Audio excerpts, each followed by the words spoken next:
Israel kini dihantam drone dari arah Yaman setelah sebelumnya dibombardir Iran dengan ratusan rudal.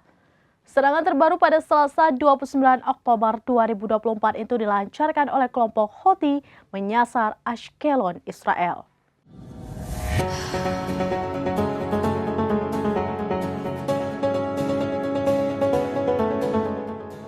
Israel kini dihantam drone dari arah Yaman setelah sebelumnya dibombardir Iran dengan ratusan rudal.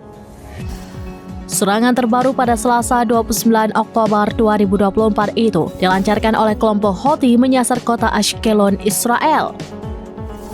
Dilansir Al-Arabiya, Houthi melancarkan serangan untuk mendukung kelompok perlawanan Hamas. Militer Israel mengatakan setelah pemeriksaan awal mengenai UAV yang jatuh di sebuah area terbuka di Ashkelon di Israel Selatan hari ini, telah ditentukan bahwa UAV tersebut diluncurkan dari Yaman.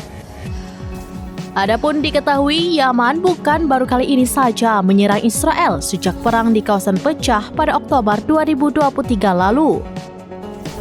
Hal itu membuat sirine peringatan bahaya di wilayah tengah Israel meraung-raung. Saat itu, Israel mengklaim bahwa rudal yang ditembakkan dari Yaman berhasil dicegat oleh sistem pertahanan udara Arrow.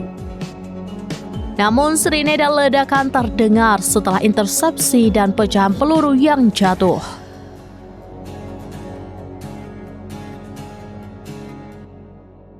Demikian informasi terkini Syederalun. Saksikan terus beragam informasi lainnya. Coba like dan share seluruh akun serambinews.com.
Download Tribun X sekarang, menghadirkan lokal menjadi Indonesia.